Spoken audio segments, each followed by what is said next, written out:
Hey, and welcome to the Meditations and Musings podcast. I'm Elena Lipson. I'm a mama, I'm a wife, and I'm the founder of the Divine Self-Care Circle membership and the Virtual Retreat Academy. I don't believe that you have to sacrifice your body, your health, or your family in order to create true abundance and prosperity. I believe in living based on the divine feminine metrics of success, and these include pleasure, play, ease, grace, and a slower pace. Each week, I'll bring you 1 to 2 new episodes. One of these will be a guided meditation that you don't have to do on the meditation pillow, and the other will be a conversation to help you access your inner wisdom, to ignite abundance, and inspire others to do the same. I invite you to join me on this journey back to the magic of a divinely aligned and well cared for you. And now, join me for today's episode. Welcome. Whether you're new here or it's a welcome back to the Divinely Aligned podcast. This is Elena Lipson, your coach, mentor, podcaster, dancer, speaker, all the things. So if you've been following along over the last several episodes, if you follow me online, if you are on my email list in any one of those capacities, you have most likely heard that I've been making some massive changes in my business. And if you haven't heard, I have decided that after 6.5 years, that it is time to close my Divine Self-Care Circle, most recently called the Divinely Aligned Circle. And I explained all about why I did this in an email in a previous podcast episode. So I'm not going to go into those details right now, but if you want to listen to it, you can go ahead and go back to, episode 268, called Why I Decided to Close My Self-Care Circle After Nearly 7 Years. You want to hear about my process of making that decision over months. You can go ahead and listen to that. But today I want to follow up with a couple of comments that I've been receiving. The most recent one was even this morning, and it was all about how change and trusting change is really tough. Trusting your process is really hard. So I want to speak about that today, because if you are human living on this planet, doing anything with anyone, anywhere, you are experiencing change on some level. Some of the change that we experience is created by us through decisions that we make.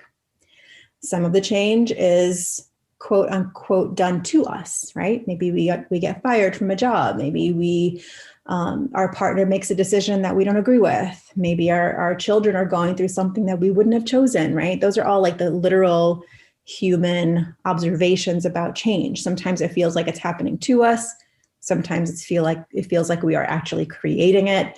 Regardless of what your philosophical, ideology is about change or blame or taking responsibility, those are all your personal preferences. And I'm not here to change you. I'm not here to make you change your mind. I want to share with you my, several decades worth of being a woman, a mother, a business owner, multiple times over, being in the corporate world, being on a spiritual, energetic journey, having physical healing opportunities through my own autoimmune challenges over the years, having lost a lot of, I say a lot because it's a lot. Too many loved ones lost too early in my life to imagine that life is, never ending, like a lot of teenagers and people in their 20s do. I had way too many losses too early on, both in my lives and in my life and in the lives of dear close friends of mine that I was right there in that inner circle with. Unexpected deaths, violent deaths, deaths of illness. And I haven't really talked a lot about that on this podcast necessarily. I have shared it with my masterminds and my inner circle and my membership program, because that's where sort of we get really deep and personal. But here I want to just say that so that when I'm talking about death and change, it's not from some philosophical, I read it in a book or saw it in a movie perspective. I have been very close to the most, permanent change of all that we can experience, through a very long, arduous birth of my child, which was about 41 hours, which is as close to life and death as you can possibly get, right? If you've ever given birth in a traumatic way, which I did. And all the lessons that come from that, right? So this is not about death. It's not technically about death, but I want to start this episode, and I hope I have your attention now, because this is going to apply to you in your life at any point, whether you are thinking about making a change and you're having a hard time trusting your process, whether you are thinking about a change that has happened to you and how to process it and how to wrap your mind and your body and your energy around what's happening, how to be honest with yourself and authentic with yourself, and also be very conscious of how you get to co-create your process as you go. So I wanted to start by reading a short paragraph from a book that I love called Awakening to the Spirit World, and I will put the link in the show notes, by Sandra Ingerman and Hank Wesselman. This book is many years old, actually. I can't remember the first publishing. Maybe I can just check real quick. I believe the first time it was published, oh my gosh, I can't even find it right now, was 2010. So this book is about 11 years old. And Sandra Ingerman does a lot of teaching on Sounds True, I believe. She has a course on shamanic journeying. I'm not as familiar with Hank Wesselman, but this book itself has a treasure trove of ceremonies and rituals and how to reconnect with yourself, with nature. And they even have in the back of the book, if you get the actual book, there's a CD in the back of the book called Awakening to the Spirit World, the same thing. And it has 4 different shamanic journeys that you can take. So I love this book. I took it out from the library several times until finally I'm like, I just need this book. It's my book.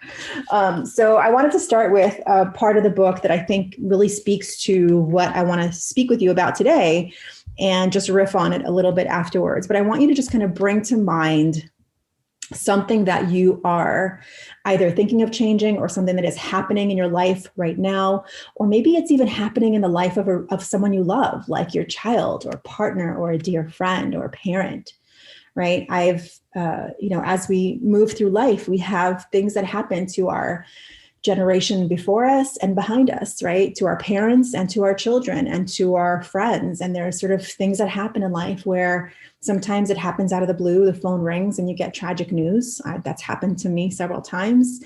Other times it is something that you see coming, something that is a diagnosis that then goes for a long time. I'm currently in a situation where I've had a very close circle of women who have been diagnosed with breast cancer and have been going through this journey. Talk about changing everything, right? Going from living in an organic, thoughtful, mindful, peaceful way with your body to then having to deal with chemicals and processes and surgeries, things that you never expected, right? So these have dear friends who are going through this right now. And that is like the ultimate having to deal with change in your physical body, right?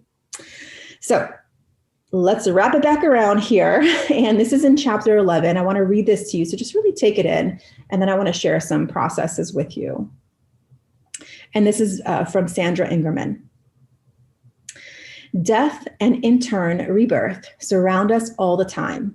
According to Sandra Ingerman, when we change jobs, end a relationship, move into a new house, graduate from school, or launch into a new time of life, we are experiencing little deaths.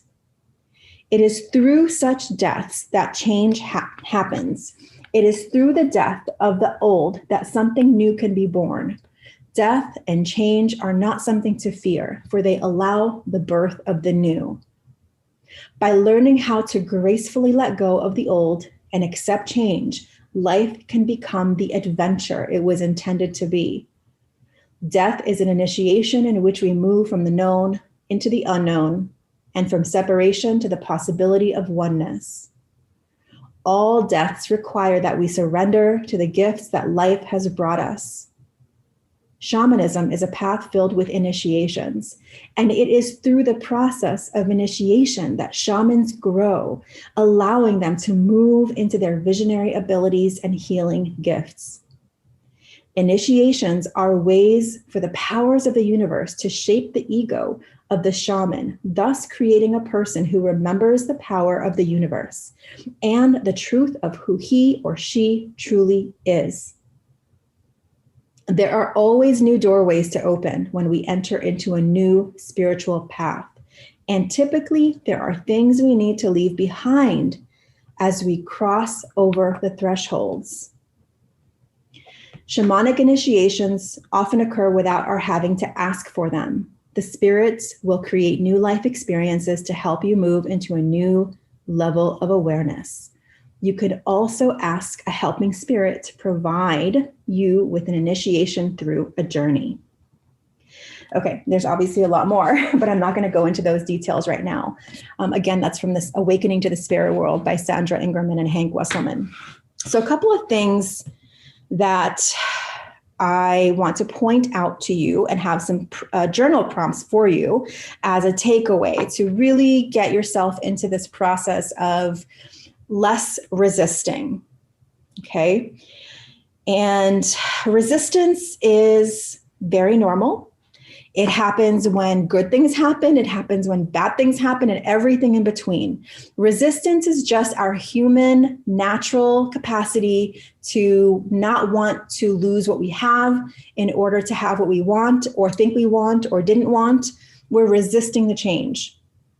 And in resisting that change, whether it's a perceived positive change or perceived negative change, we are creating tension in our bodies. And when you create tension in your body, that change can be experienced as much more difficult than it actually has to be. Now, please understand me. I'm not saying that change is easy and you should just snap your fingers and go. Not at all. In fact, change creates the most stress in our bodies, whether it's divorce or job change or death of a loved one or birth of a loved one or literally any change in your life has the potential to create stress in your body, your mind, your energy. So why do we do this? It's natural, right? It's very, very natural. Everyone has very different ways that they approach risk and change and evolution. Some people, like, people in your life, and you might be one of these people who have had the same hairstyle for 30 years, wears the same or in the same color palette of nail polishes for 30 years. I have loved ones in my life that I can count on them. I know exactly what their style is, and that's amazing. And then you have other people like me who I need to change things all the time. I need to change accessories in my home. I need to change the purse I'm wearing after a while. I need to change my nail color, my hairstyle, my makeup. Yes, I have foundational things that define my style, but within that realm, I love to change it up pretty often. When I get stuck in fear is when I realize that I've been sitting on something for too long and I've made it mean something. I tell a story about it, right? So just as I mentioned, and I explained in-depth reasoning of why I closed the circle after 6.5 years, that was a huge change for me. And that change created a lot of stress in my body. But that stress in your body and your physical experience of an emotional experience of potential change, even if you're just considering it in your mind, doesn't mean that it's wrong. So let me say that again.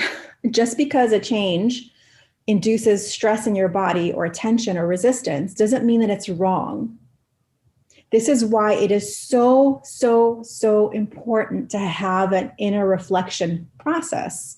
Something like my Magic Morning Habit that I've been teaching for over a decade. I've practiced it in many forms. You can still find it for free in the show notes. You can find an updated version of it in my Instagram bio that comes with a workbook and a music playlist for just $22. And anyway, you can find it all over the place, wherever you follow me. And that's why it's so important. I teach it with such passion because my morning practice gives me this daily point of check-in with my body, with my spirit, with my mind, with my environment. And it changes all the time. Like my morning habit is not the same over time. It changes all the time. In fact, this last week I've been sleeping in, which is really not something that I would normally do, but I've let myself do it because it's been very, my body's been needing more sleep. And so I'm going with it, especially since I'm going through a lot of changes in my business right now. And I'm learning a lot, which I'll be sharing very soon, what exactly it is that I'm working on or working towards in my business. I don't have exactly full clarity about how it's going to look specifically, but I have a direction, and it means I'm learning something really new for myself. So I have a lot of like physical, or not physical, but like mind work that's happening. So I've been really tired, not tired as in like I have to sleep all the time, but it's just requiring more sleep and more relaxing and more exercise in some ways too, but more sleeping in the morning. And so my morning practice has been different. So before I get up too far of a tangent, it's just to say it's very important to have an inner reflection process so that as change happens to you, for you, around you, to people around you, you have a process to sit down with it and be with it and say, like, what am I needing to learn here? How is this working for me? What am I resisting? How can I ask for help, right? And I'm going to give you some journal prompts at the end. So make sure you grab a pen and paper. I'm going to ask you some specific questions that will help you process any change that you might be going through in your life right now. So once you have an inner reflection process and this change is happening, you have an opportunity. A window opens, a portal opens. And you are now in a place in your life where you can consciously, intentionally move into a place of awareness. Number one, first and foremost, awareness plus trust plus faith. And those are a little different, right? Awareness, meaning that you have this full circle picture of what's happening and how you're reacting to it. Yes, this is happening. I am changing. I am releasing this, or I am moving into this, or this happened in someone's life, or this happened in my life, right? And this is how I feel about it. You could really check in with yourself. And that trust piece is having a general trust that you are able to handle anything that comes, a general and overarching trust that things in your life are happening for you, even the things that don't look like they're happening for you in the moment, but they are in fact leading you or redirecting you into something new, something different, something better, or something just that is not right for you is being released. Right? I always say that, like when all of a sudden, like someone that I know in my life starts falling away, even though I had intention to spend time with them, or an opportunity seems to just fizzle out, or it didn't happen, or you applied for the dream job, you thought it was going great and it didn't happen, or you were, really passionate about someone you started dating and you're like, oh my gosh, this is the one, I feel so amazing. And then all of a sudden it just fizzles out, right? Many, many ways you can look at this. A lot of us have been dealing with this as parents, with our child's school over the last year and a half or so, with the whole COVID situation and going homeschooling and not homeschooling, and like starting high school and not starting high school. It's been a mess, right? So much change to deal with in our families that it was a huge opportunity to model for our children how to deal with this level of stress, how to deal with this level of change. And this is, a great example of a change that we've all been going through, like external, but affects our internal lives quite a bit. And then, of course, faith. And faith is this like belief that you are actually being guided by something bigger than yourself. And that with listening, with stillness, with nature, with all the things I talk about all the time, that how to connect to, that spiritual side, that there is a larger hand at play here. And without the awareness, trust, and faith, change can be like going through the fires of hell, right? It can be terrible because you're just constantly in this storytelling mode of what's happening, constantly interpreting, instead of pausing and actually consciously, intentionally building your awareness of what is happening with honest, authentic, like, this is what's happening. I see it and I accept it. This is how I'm feeling about it. This is how I choose to feel about it. This is how I want to feel about it. These are the things I'm going to do to take care of myself and my spirit and my body and my emotions so that I can be the person that I choose to be now, right? Because everything in your life right now is a result of how you reacted to things in the past. And so now you get to choose how you react to things in the future. And that's not saying that you can control the things that happen in the future. That's not what I'm saying. What I'm saying is you start to build a layer of integrity and intentionality about everything that happens, which includes messing up. Like, I've messed up. I've hurt people's feelings. I've done things that I've regretted. Of course I have. I've put my foot in my mouth in conversations. I have, forgotten things, forgotten birthdays. I've done things that take me out of my intended integrity of how I choose to be in this life. But I come back and I make peace and I take ownership and I apologize and I say what I choose to do in the future to make it better. And some things I still have to learn to deal with. Like, again, there's definitely relationships that I've sort of let slide away out of the picture because of being either busy or sort of forgetting or because it's difficult, whatever, right? And I choose to okay, I really, really, really want to connect with this person. I have to make time to do that. So again, there's a lot of different ways that you can build in awareness, trust, and faith. And it's one of the most powerful ways to deal with change and transitions in your life, right? And just trust. I trust so deeply because I have so much proof in my life.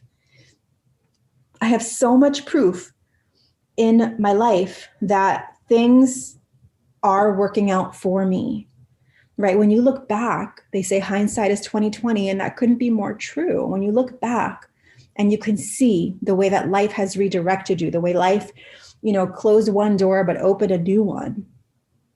That is all really, really true, even though it might not feel like it in the moment.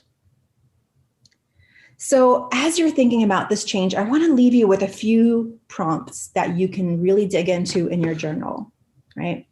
The first question or journal prompt is, what is it that I need to leave behind in order to move into this next phase of my life? And when I say, what do I need to leave behind? It doesn't necessarily have to be a physical object, right? It could be a way of seeing the world. It could be a mentality, like a lack mentality. It could be some clutter in your closet that you've been meaning to clear out. It could actually be physical things. It could be a belief about yourself that you are disorganized or incapable of doing what you want to do, or that you're not smart enough, or that you're not good enough with money, right? What do I need to leave behind? Spend some time with this one. Seriously, pour some tea, pour a glass of champagne, whatever you need, and just stay with it. Don't distract yourself out of it. And I would say, if you're going to journal, leave your phone in the other room because I know for me, whenever I hit a resistance pocket, I just want to pick up the phone and scroll Instagram, right? So just leave the phone in the other room. Number 2 is, who do I need to ask for help and support? And the reason I ask this question is because so many of us, including me, feel like we have to do it all ourselves, figure it out ourselves. I have to figure it out, right? But who do I need to ask for help? Just like in that reading I did, in that last part.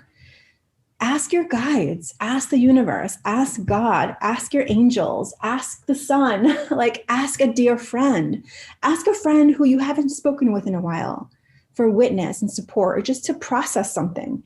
I've spoken about this before. One of the best things that one of my friends taught me nearby, she's actually a neighbor, but became a dear friend, is she would call me and say, do you have time to go for a walk? I just want to process something out loud.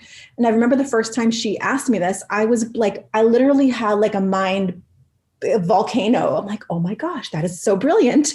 It was so worded in a way that gave me permission. It gave me permission to not feel like I had to solve it for her, give her advice, give her my top 3 book recommendations. Are you feeling it here? Do you do this to your friends too? You have to have those relationships or build them or cultivate them or with the people in your life right now where you can say, I just need to process this out loud.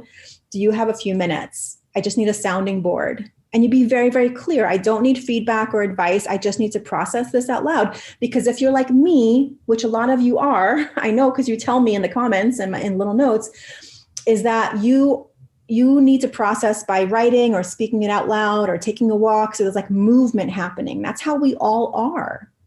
Okay, so who do I need to ask for help? And the third prompt is, what am I resisting? What am I resisting? And this could be a new opportunity. This could be more responsibility. This could be the change itself. Just let yourself sort of go with this one and give yourself enough time to really answer these. Don't just go with the first thought. Like really go at least 3 layers deeper. Like, what am I resisting? Okay, I'm resisting taking on more responsibility in my business. Why am I doing that? Ask why. Why am I? Well, I'm resisting taking on more responsibility because I feel like I'll have less time for my family. Okay, is that true? Why is that true? Like, keep asking yourself deeper questions.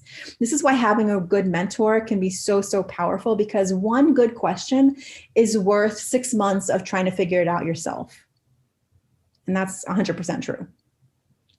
And then finally, those 3 questions, choose the one or do all of them, whatever you want, is look for proof. Look for proof of awareness, trust, and faith working for you in your life. So look back on your life and look for at least 1 or 2 situations in your life where change either happened to you, perception-wise, or you initiated a change that felt really hard and imperfect in the moment, but led you to something quite amazing, whether it was a new relationship or a new opportunity for yourself, or you found a new hobby that you love, or you found a new way of being in life that you love, whatever it is. So look for proof and then write about it. And you can start by saying, like, I remember when, and then just start to think about times. It'll come up. It could be like way back when you were younger and your family decided to move you to a new place and a new school and you hated it. And all of a sudden you're like, oh, but then you made an amazing friend or you had a whole new opportunity. Or maybe it was miserable and you learned that you were more resilient than you thought and you decided to start writing and you became a songwriter. I don't know, right? There's so many things that can happen. So those are your takeaways. Again, what do I need to leave behind? Who do I need to ask for help? What am I resisting? And then look for proof of times that you actually can now look back and see that you had awareness, trust, and faith, right? And now you can use that example and plant the seeds moving forward. So why did I choose this episode topic today? One is, like I said, this is my final month for my circle. We're actually wrapping in a few days. Like, we had our final call and everything. And also I'm taking a pause on this podcast for the summer. And I've never done this before. In the 4 years I've been recording this podcast, I have never, ever taken a break. So because I'm in this new period of transition, I want to give myself some space to process and to really go full into enjoying the summer with my son, leaning into this new direction that I'll be sharing when I come back from my podcast. I'm not going to share it right now because it's just a little tiny baby seed and I'm not ready to share it with the world yet. But I will be sharing it when I come back in September. And I'm going to just take a break and see what happens. I'm a little like, oh, but I'm going to miss doing the podcast. Yeah, I am, which is good. It's a good thing, but I'm going to come back in the fall with most likely new branding and possibly a new name. I'm not 100% sure yet, and new pictures and the whole thing, but I'm not fully ready to jump into that yet. And so, yeah, I'll share it with you when it comes. In the meantime, you can still find me on Instagram at Elena_Lipson. You can find me on Facebook. You can message me. And I've got 270 something podcast episodes that you can listen to that you maybe haven't listened to in the past. So over the summer, I will be sending a few emails like, hey, check out my favorite episodes or things like that, just to remind you. But you can definitely scroll up and just listen. And you can always feel free to connect with me. Please send me a DM on Instagram. Let me know how you're doing. And I wish you an amazing, epic, magical, peaceful, beautiful, healthy, wealthy, beautiful summer. Or winter if you're on the other side of the world. But please feel free to connect with me. And thank you so much for being here with me. And again, there's that link to the Awakening to the Spirit World book if you should want to explore it. It is one of those books that it's like ear dog marked everywhere. And I keep turning back to it. And it's quite amazing. All right, my friends, thank you so much for being here today. This is Elena Lipson, and have an amazing couple months. And I will see you again on the other side of the break. Blessings to you, and so much love and magic your way. Take care. Thank you so much for listening and learning about the new divine self-care way of being in your life, business, and the bedroom based on the divine feminine metrics of success: pleasure, play, ease, grace, and a slower pace.